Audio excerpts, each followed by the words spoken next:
السلام عليكم ورحمة الله. إن الحمد لله نحمده ونستعينه ونستهديه ونستغفره ونؤمن به ونتوكل عليه ونعوذ بالله من شرور أنفسنا وسيئات أعمالنا. من يهده الله فلا مضل له ومن يضلل فلا هادي له. أشهد أن لا إله إلا الله وحده لا شريك له وأشهد أن محمدا عبده ورسوله. على الله توكلنا ربنا افتح بيننا وبين قومنا بالحق وأنت خير الفاتحين. اللهم اجعل اجتماعنا اجتماعا مرحوما وتفرقنا من بعده تفرقا معصوما. اللهم أرنا فيهم يوما أسودا. اللهم اشف مرضانا وجرحانا وارحم موتانا برحمتك يا أرحم الراحمين. Alhamdulillah, syukur kepada Allah Ta'ala. Wassalatu ala salam Nabi Muhammad sallallahu alaihi wasallam. Allahumma salli ala Muhammad wa ala ali Muhammad. Karena pada malam ini kita dapat meneruskan kuliah tafsir surah Al-Baqarah. Tuan rahmati oleh Allah, pada malam ini ayat kita itu pada surah Al-Baqarah ayat 168.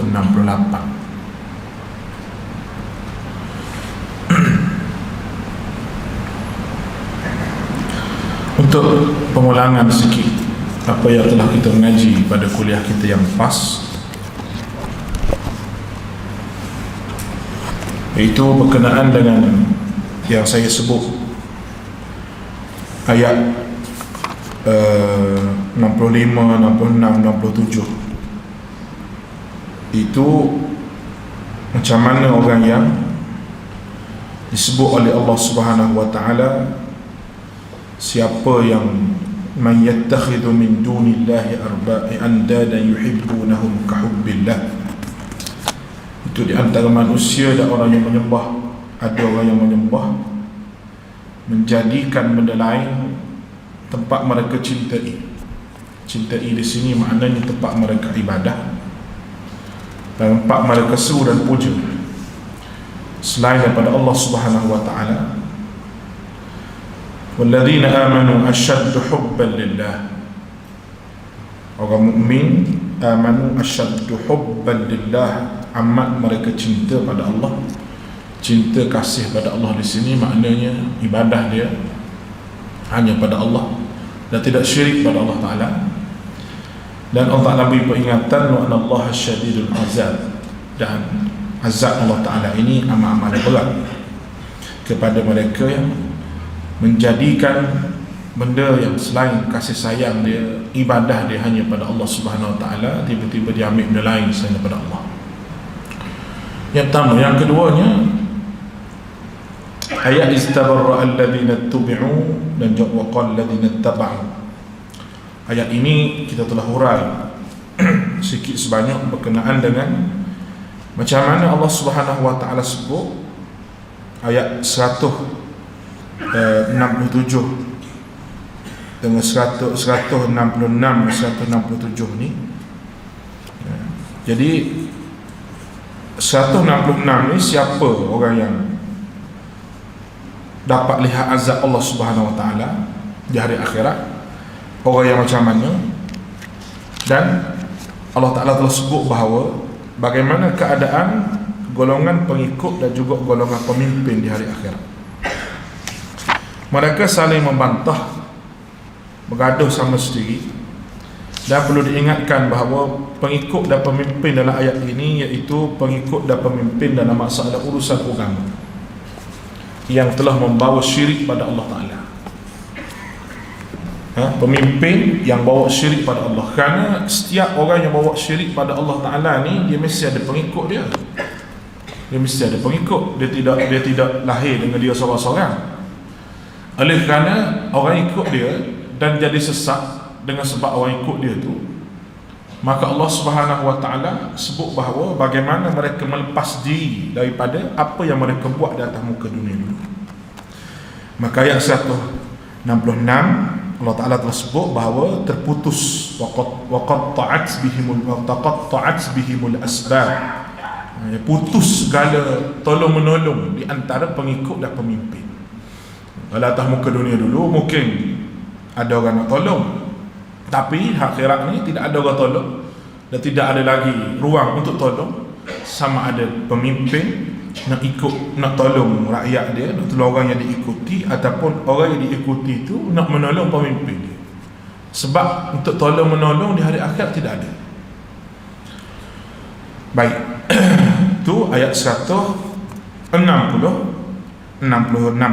Ayat 167 itu huraian kepada ayat 166.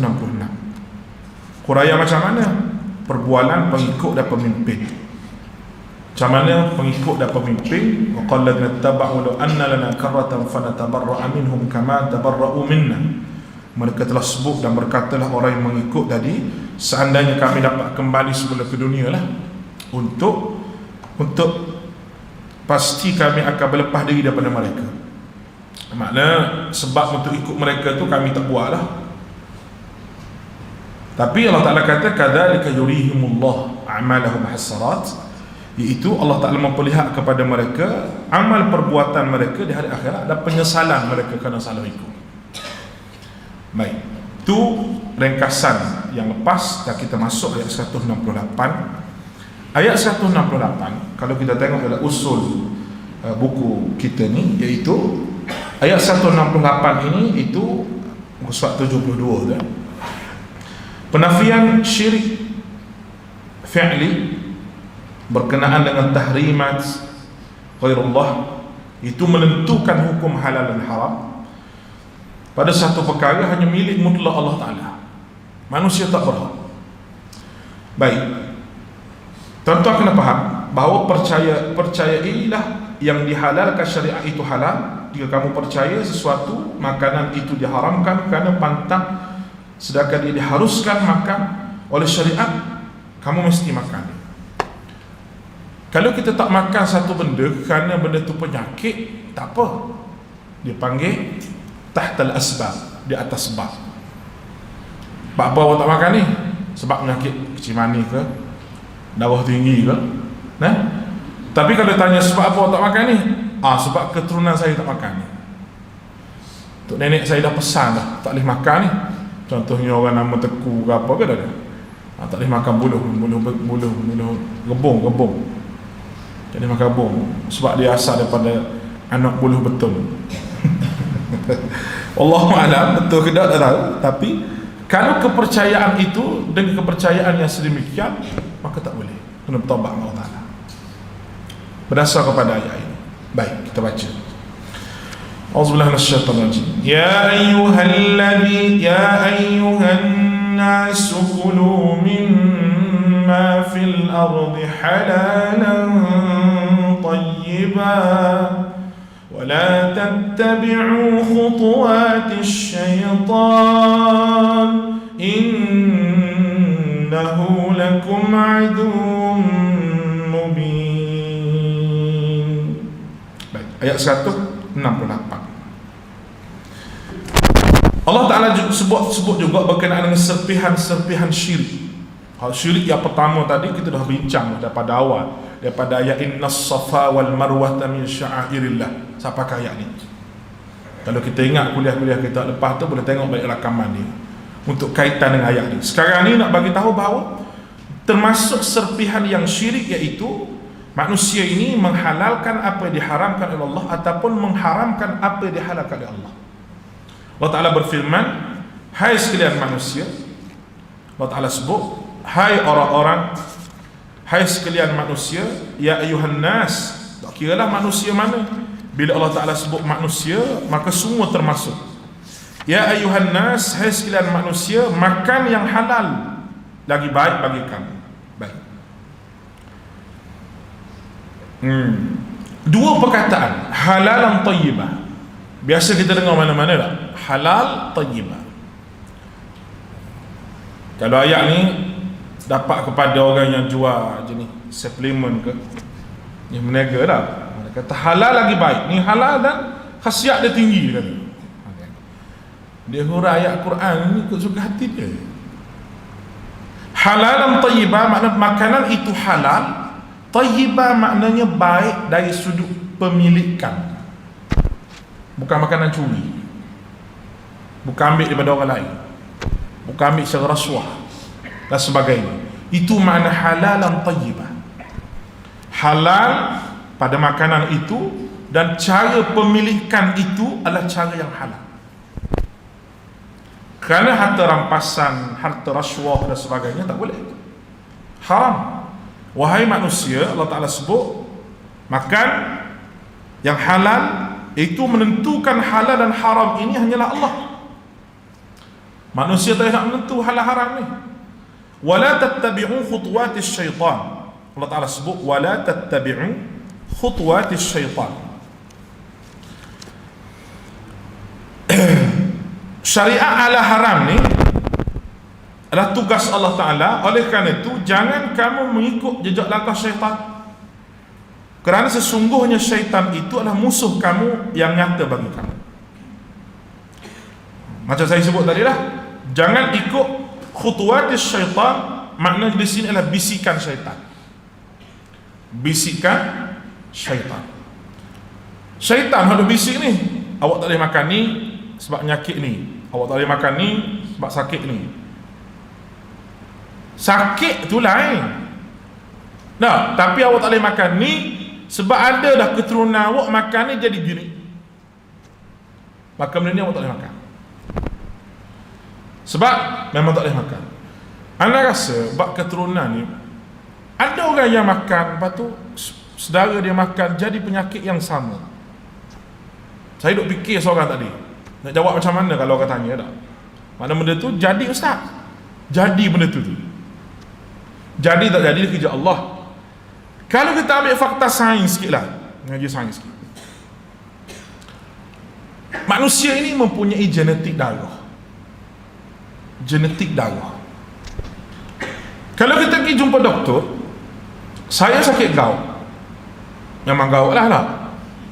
Perkataan pertama doktor tanya, selain daripada ustaz makan apa, ada makan makanan bisa ke tak, ada makan makanan lauk, semua habis dia sebut lah. Awak tak boleh makan tu, awak tak boleh makan tu, semua saya makan, tapi sikit lah. Satu dia tanya, keturunan ada sakit gout? Keturunan ada sakit gout? Saya kata ada. Siapa dia? Dia kata arwah ayah saya, arwah tok wan saya. Cimani ada? Ada. Tak pernah pergi hospital, dia tanya keturunan ada sakit tak? Kenapa dia tanya begitu? Kerana kita ini mempunyai genetik darah yang kadang-kadang penyakit itu asal daripada keturunan kita yang datang kepada kita. Bukan nak salah tok nenek, tidak, kita boleh jaga daripada penyakit itu. Cuma di antara sebab nak jadi sakit ni juga adalah puncanya darah daripada keturunan. Kita biasa dengar perkataan thalassemia, anemia, hepatitis, itu perkataan hospital semua tu. Jadi penyakit-penyakit semua ni kadang-kadang genetik daripada darah, genetik keturunan.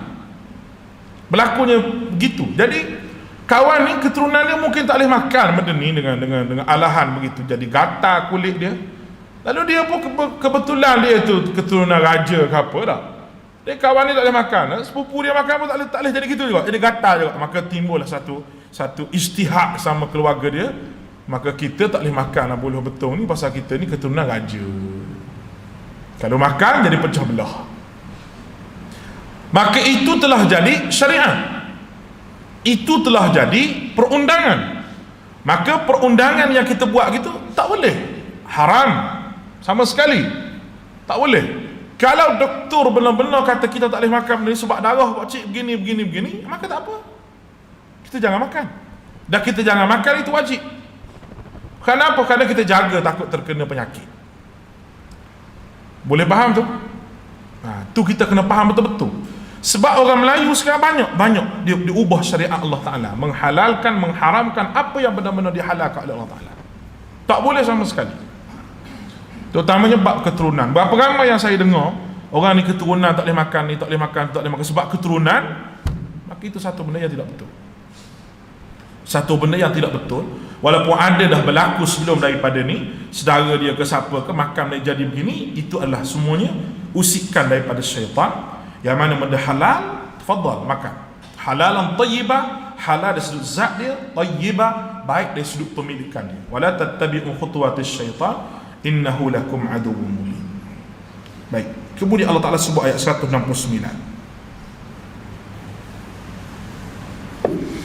Tugas syaitan tu apa?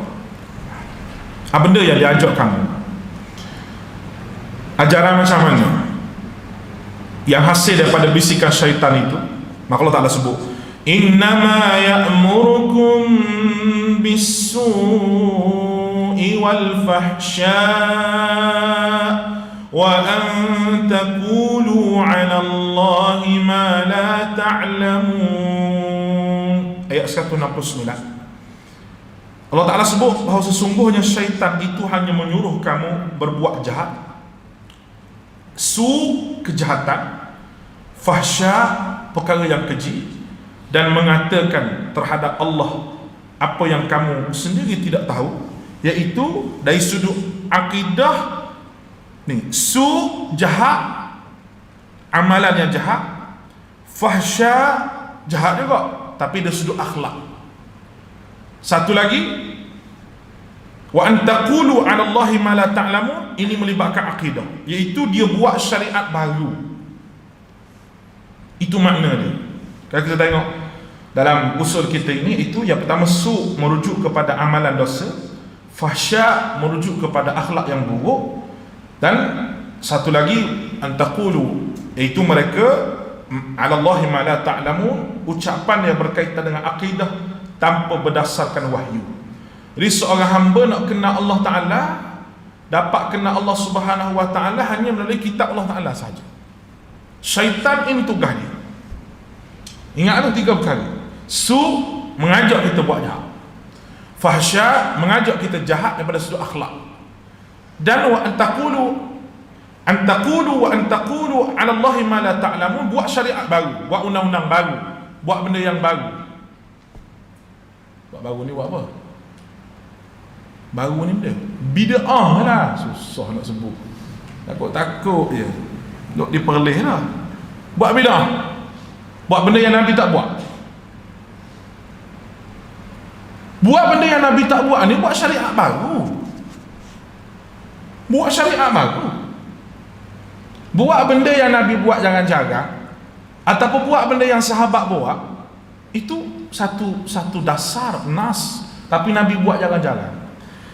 Allah, sebab itulah tuan-tuan, kalau kita belajar hadis sahih saja, tak perlu dah hadis dhaif. Mungkin orang tak setuju kenyataan saya ni.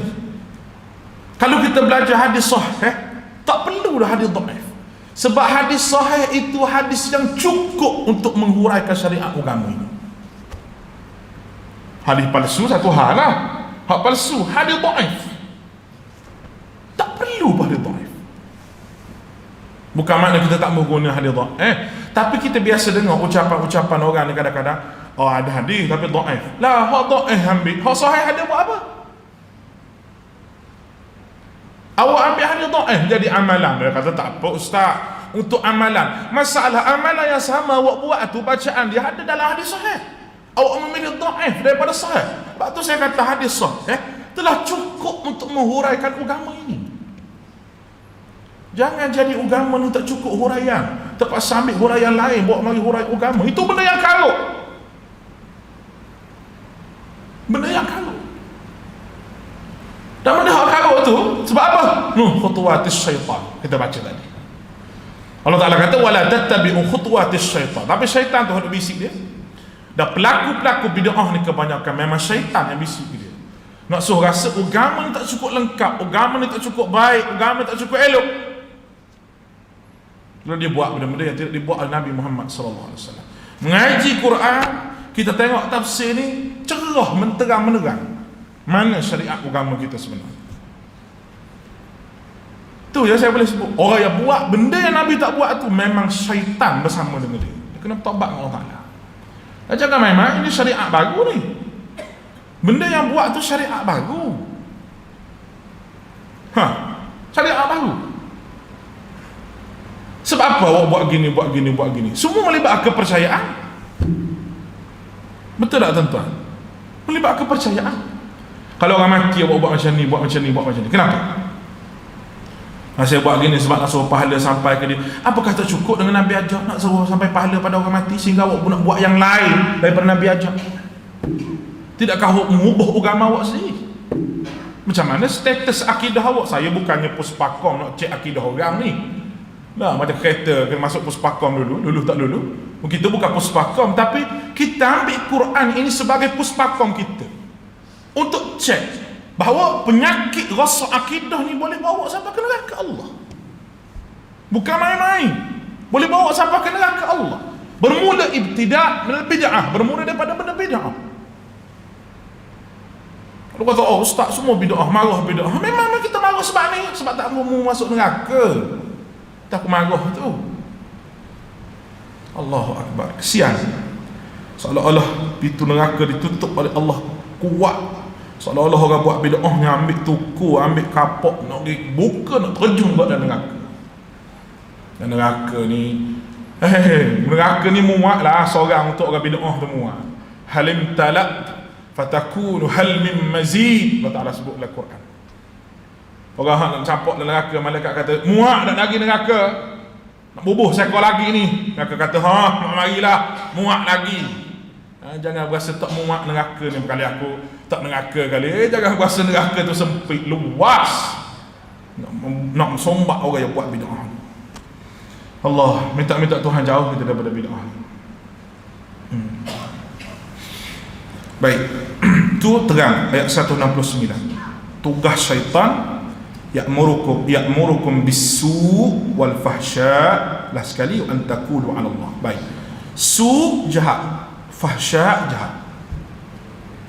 Jahat kedua-dua ni saya telah sebut dengan tuan-tuan bahawa jahat perangai kita taubat dengan Allah, dan ada perangai kita dengan orang lain, orang tu maaf kita, ada peluang masuk syurga.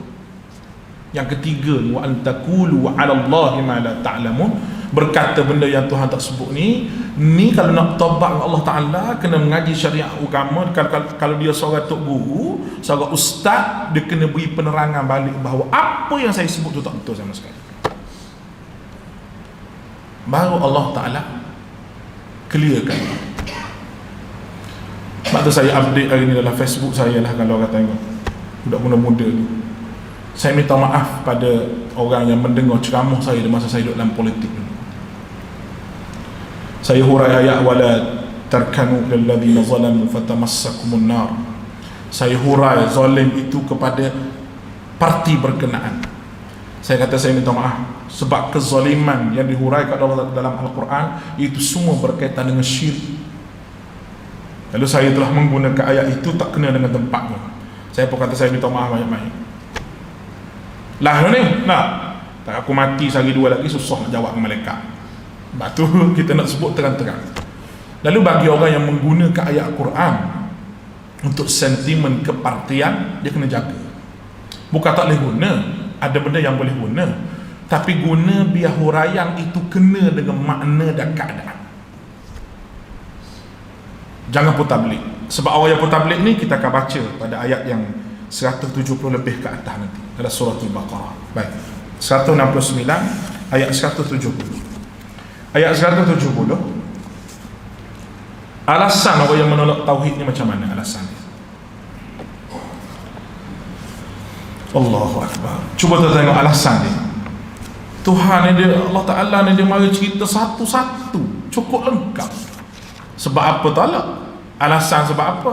Nak terima macam mana? Satu-satu dia sebut. Kita baca.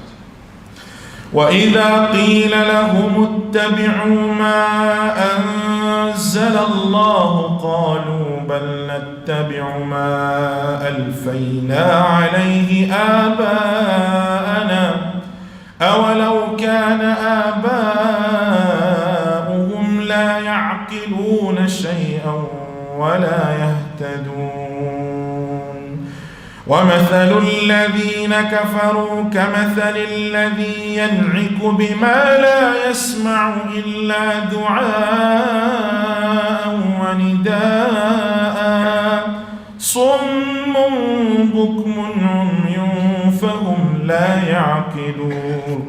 Baik. Apa kata Allah? Dan apabila dikatakan kepada mereka,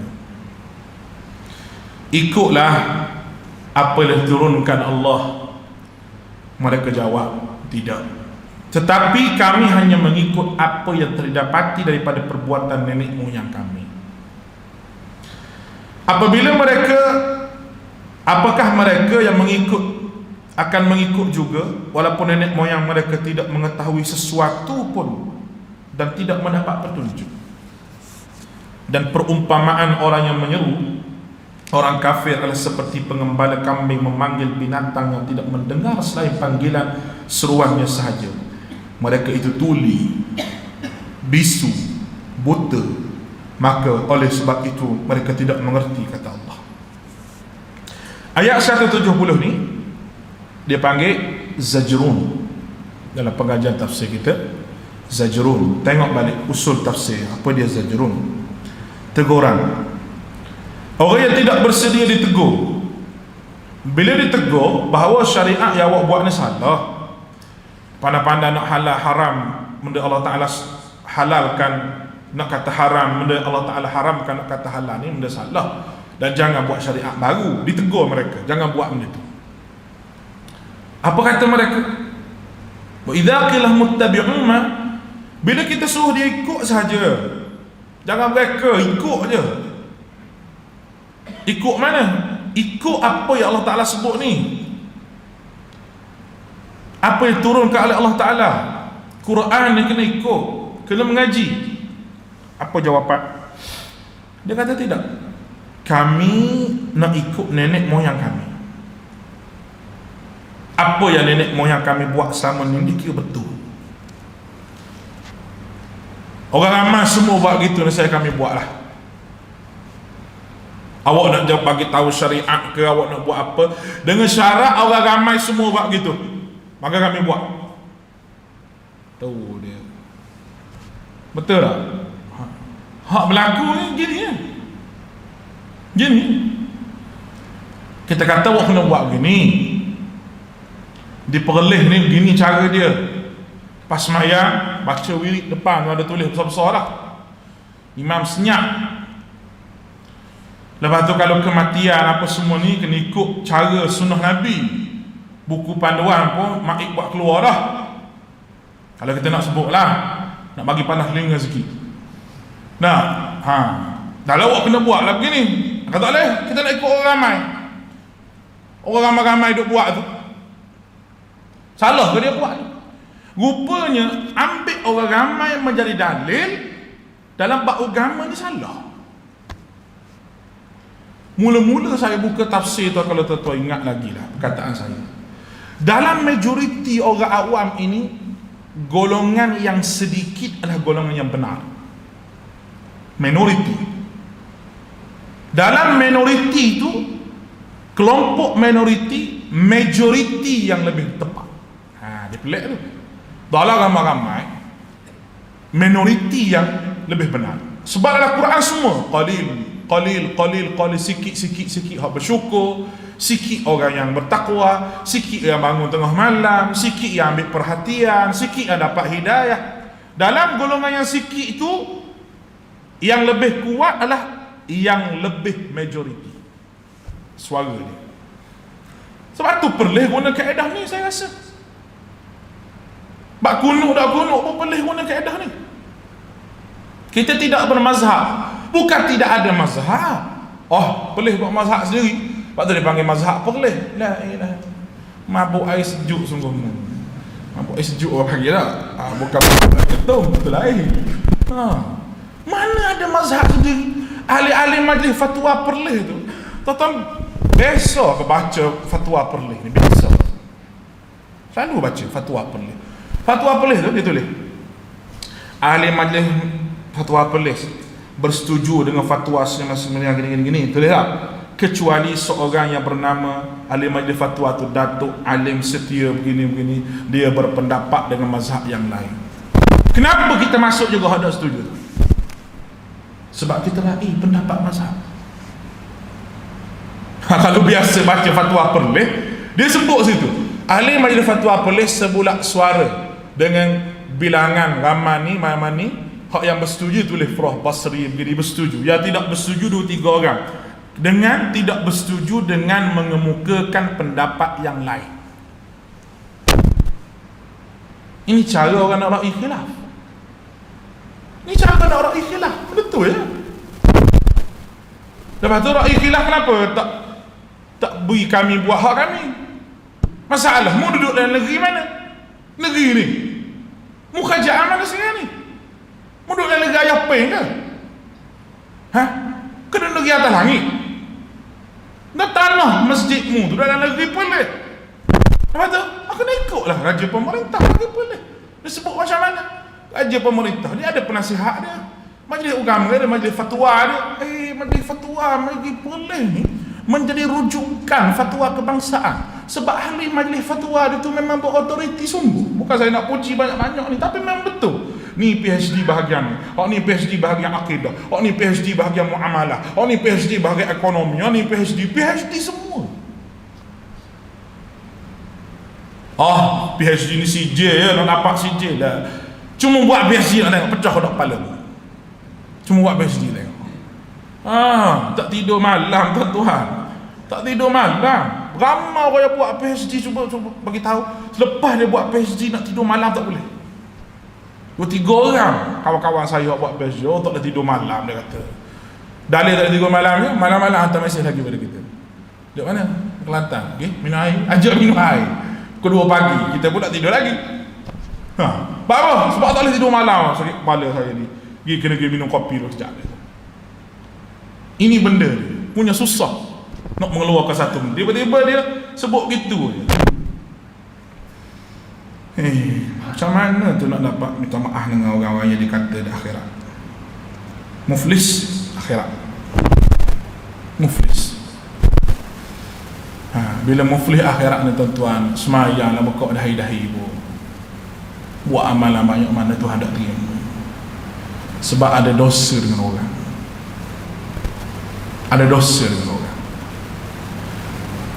Macam hadis yang kita sebut, Datuk Mufti ulah panahan malam. Terkena panahan malam. Memang betul. Berdoa pada Allah Ta'ala orang yang buat zalim pada kita, orang yang buat khianat pada kita, orang yang tuduh kita dengan tidak ada hak, tanpa dibekalkan dengan hujah daripada kita. Ada dia pun kena oleh Allah Ta'ala. Baik. Lalu ikut datuk nenek hantar mengaji. Datuk nenek kami sembah berhala, kami buat. Wa antakulu, lalu Allah Ta'ala sebut, la ya'qiluna syai'an wa la yahtadu. Dua benda. La ya'qiluna syai'an wa la yahtadu.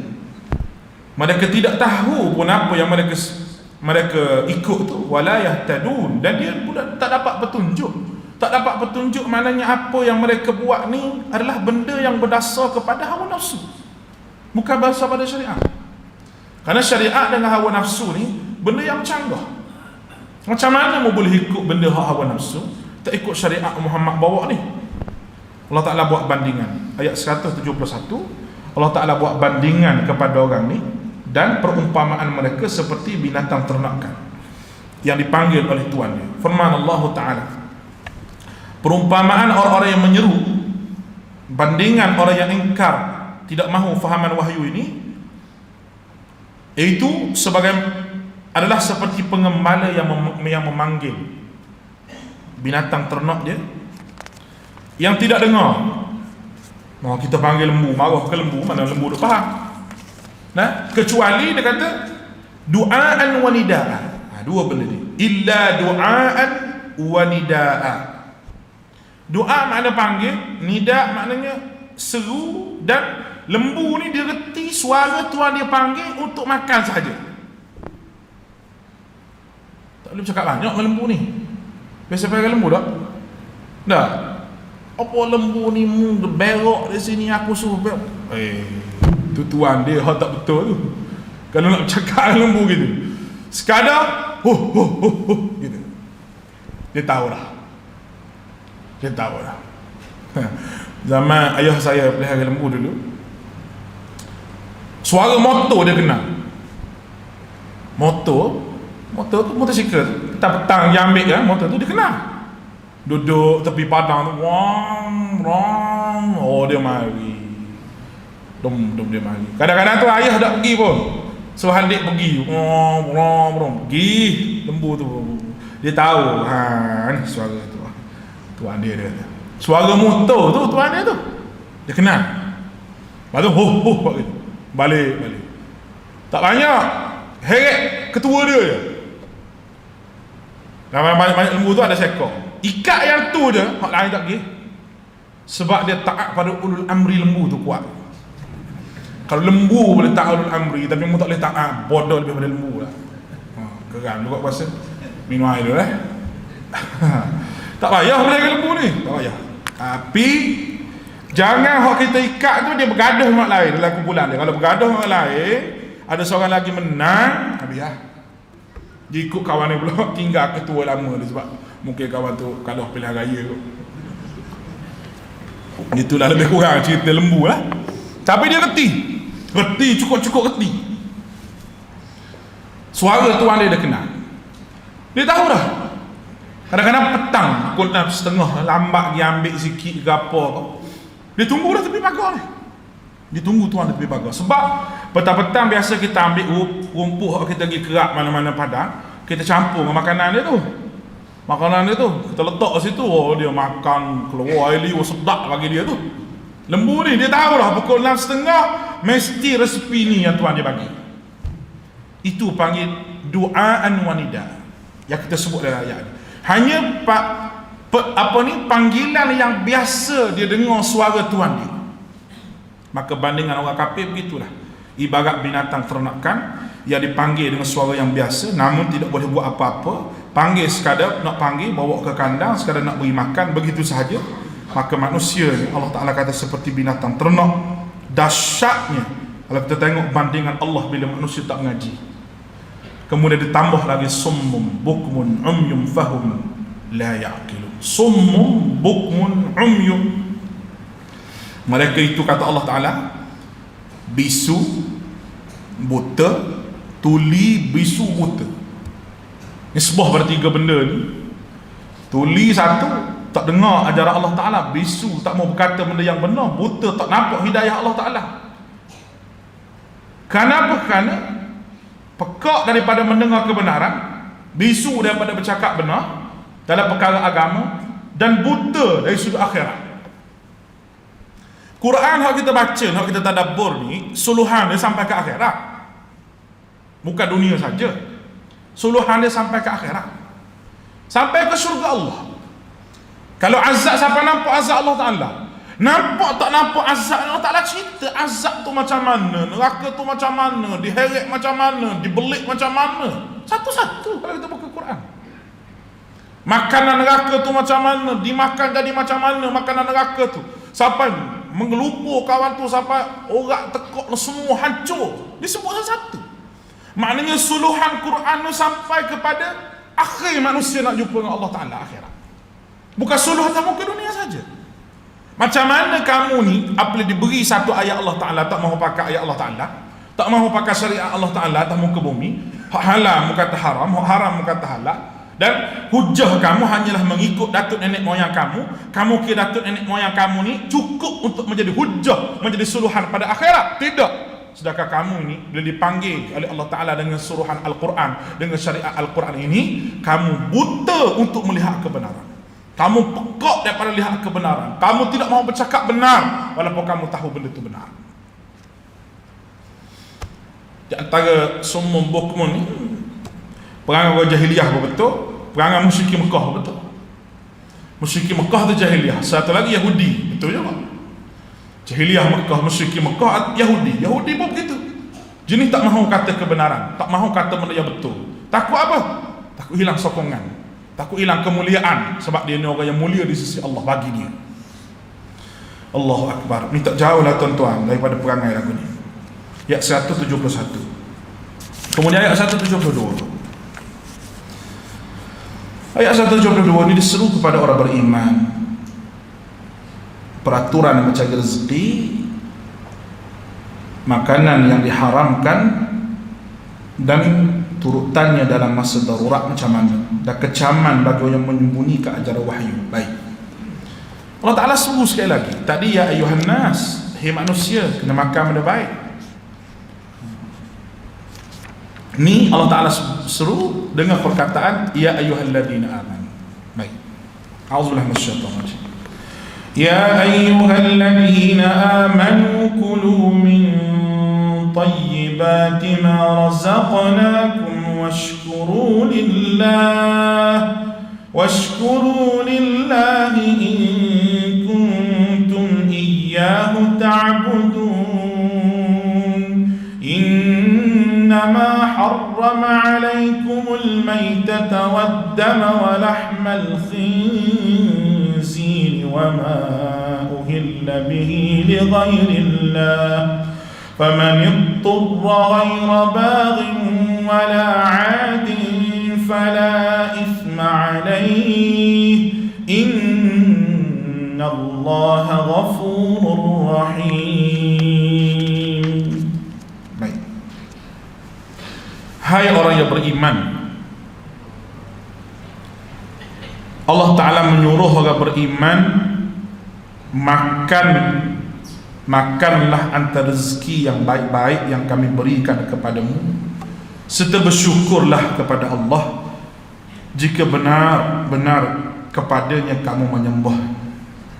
Sungguhnya Allah hanya mengharamkan bagimu bangkai, darah, daging babi, binatang yang mana ketika disembelih tidak disebut dengan nama Allah. Tetapi barang siapa yang terpaksa darurat memakannya sedang dia tidak menginginkannya dan tidak pula melampaui batas, dan tidak ada dosa baginya, sungguh Allah Maha Pengampun lagi amat mengasihi. Baik, kepada orang beriman Allah Ta'ala kata makan dan bersyukur pada Allah Ta'ala. Orang beriman disuruh oleh Allah makan rezeki yang baik-baik, dianugerahkan Allah Ta'ala kepada dia. Selain daripada makan rezeki yang baik-baik, menyuruh mereka supaya bersyukur pada Allah.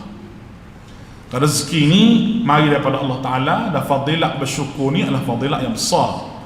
Kerana kesyukuran seorang hamba kepada Allah, lahirlah bahawa manusia itu mengabdikan diri dengan syariat Allah Ta'ala, mengabdikan diri hanya sahaja pada Allah Ta'ala, tidak pada yang lain. Itu faedah daripada bersyukur. Allah Ta'ala tambah nikmat dia. La in syakartum la azidannakum. Kalau manusia bersyukur, aku tambah nikmat. Wa la in kafartum, dan kalau manusia kufur, azab Allah Subhanahu wa Ta'ala amatlah pedih, kata dia. Baik, dan selanjutnya Allah Ta'ala suruh jika arahan dilaksanakan, baru terbukti orang itu termasuk dalam kalangan orang yang beriman kepada Allah Ta'ala. Kerana ini suruhan Allah, kulu min tayyibat, makanlah daripada yang baik, ma razaqnakum, apa yang kami rezeki pada kamu, washkuru lillah. Dua, makan pastikan makan baik tadi, halal tayyibat, halal daripada sudut zat dia, dah halal daripada sudut pemilikan dia. Washkuru lillah, bersyukur pada Allah. Kerana kelebihan bersyukur ni banyak, jadi orang yang betul-betul mengabdikan diri pada Allah Ta'ala. In kuntum iyyahu ta'budun. Allah Ta'ala tambah satu lagi, jika benar-benar hanya kepada Allah kamu menyembah. Berarti kalau kamu ni buat main-main, tak ada akidah, kamu tidak akan ada dua benda ni. Kamu tak akan bersyukur pada Allah Subhanahu wa Ta'ala. Baik, azan dulu. Masuk waktu dah. Azan.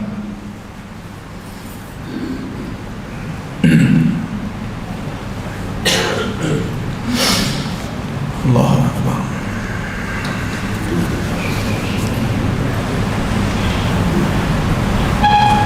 Allahu Akbar.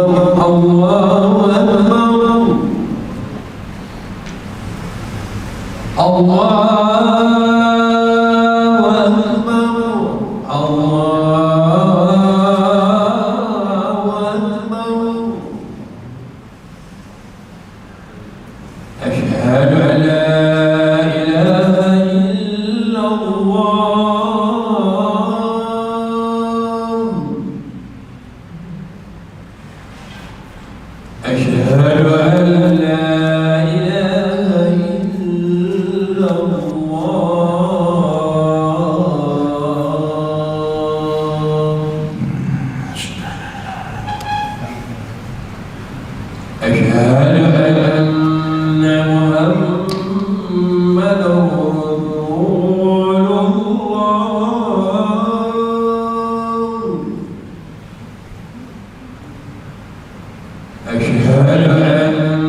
Baik.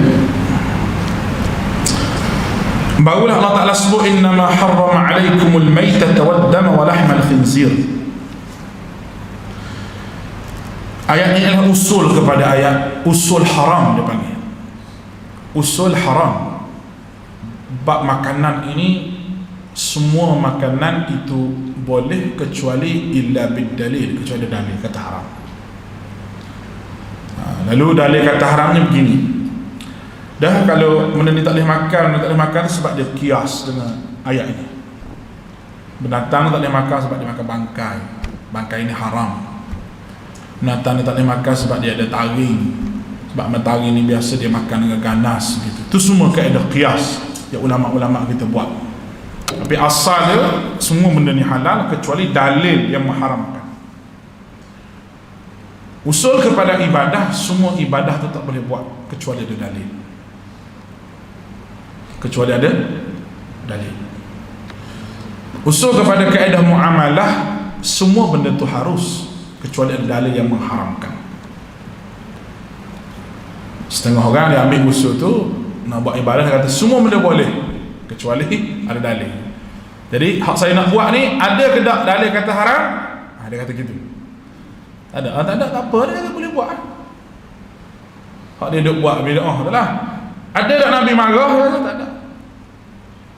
Orang tanya dia nak jawab macam mana? Tak ayah nak jawab dia. Jawab dia, aku nak sembahyang subuh 3 rakaat. Mau ada dalil tak kata haram? Guna modah sama. Nah, modah dia bagi tu, kita bagi semua atas kepala dia. Saya nak sembahyang zuhur 5 rakaat. Awak ada dalil tak kata haram? Dia kata tak boleh tak boleh apa? Saya nak sembahyang sunat lepas pada zuhur tu, nak sembahyang buat jemaah ramai-ramai, boleh? Ada dalil kata haram tak? Tak ada. Kita buat. Jemaah kan bagus. Jemaah kan baik, pahala banyak daripada sembahyang seorang. Bagi kakao. Tengangok, tak boleh kata apa. Nah, jangan main-main. Bab ibadah haram kecuali ada dalil. Ada dalil. Itu kaedah lah, kaedah. Mana kata sahabat ada buat harus tak ada. Sahabat buat siapa dia akui? Siapa dia yang mengakui? Nabi yang akui. Dan bila Nabi akui, tidakkah takrirun Nabi, pengakuan Nabi itu disebut sebagai sunnah? Awak jangan ambil sahabat boleh buat menyebabkan awak boleh buat. Awak kena faham, generasi sahabat sengaja dicetuskan oleh Allah Ta'ala benda tu supaya menjadi ikutan kepada kita semua. Bab yang dia buat tu bukan ikut bab dia buat benda tu, tapi kita nak ikut bab apa yang dibuat. Maya sunat ni sahabat buat, dia kita tanya Nabi. Bukan nak ambil dia buat dulu baru tanya. Sekarang ni nak tanya siapa? Nabi dah tak ada dah. Biar faham situ dulu. Dan Nabi bersebut alaikum bisunnati wa sunnati khulafa'ir rasyidin wal mahdiyyin. Kepada kamu sunnah aku dan sunnah khulafa'ir rasyidin. Nabi bersebut gitu, Nabi iktiraf dia. Lepas tu dia kata sahabat yang apa ni orang panggil Sayyidina Uthman kumpul Quran mana ada zaman dulu. Apa Sayyidina Uthman kumpul Quran. Tuan-tuan kena faham, benda yang memudahkan orang buat ibadah berbeza dengan ibadah yang buat ibadah yang baru, beza.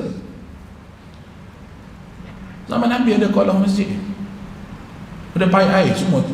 Lepas tu Nabi kata berwuduk di rumah kemudian mari ke masjid, betul tak? Dan kita buat sebab apa? Sebab memudahkan orang. Zaman Nabi tak ada mikrofon ni.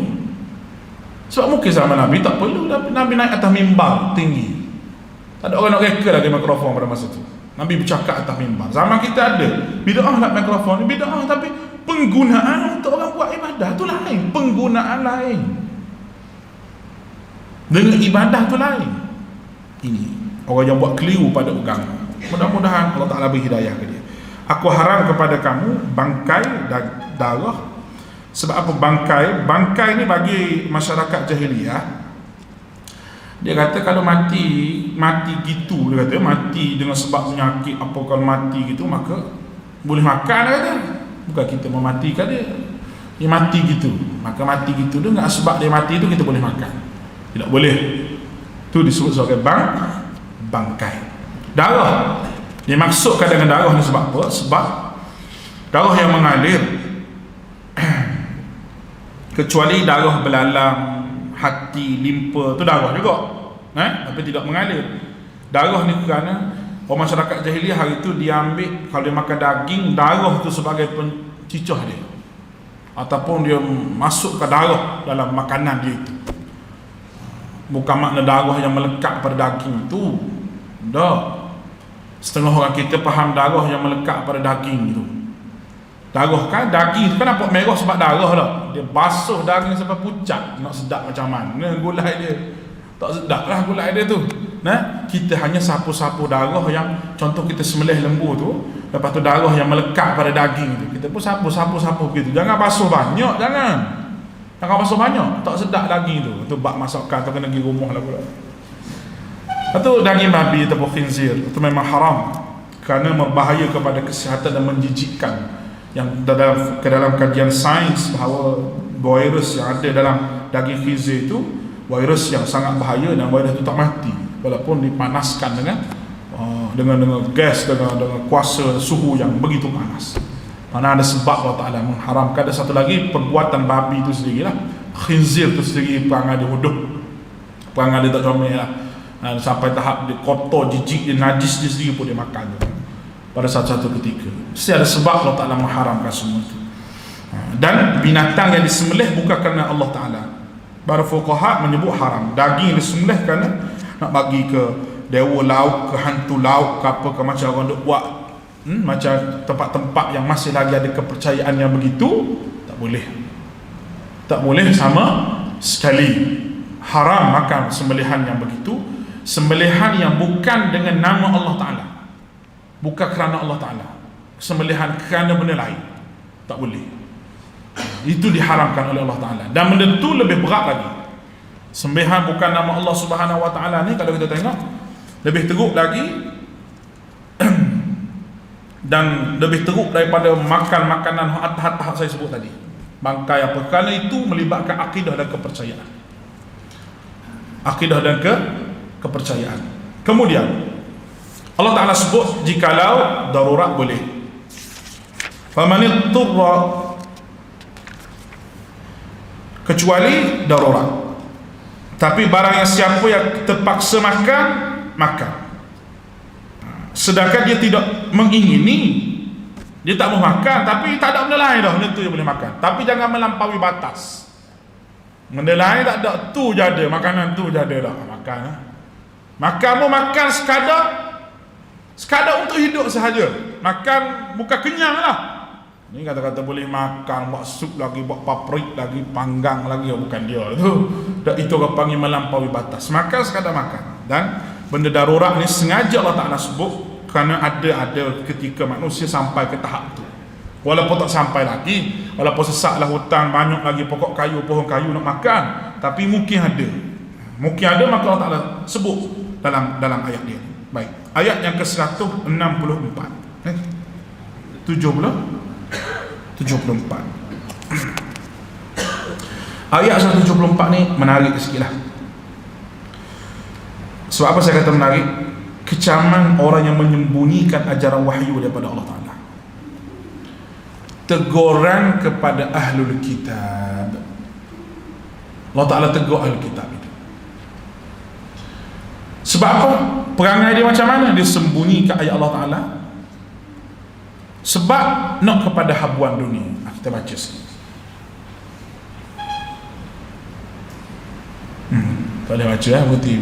Sebab saya ada kuliah satu lagi, lupa daurah tafsir jadi kita berhenti, break mengejut, minta maaf sebab 9 suku nanti ada kuliah di Masjid Putra dan saya lupa pula. Wallahu a'lam.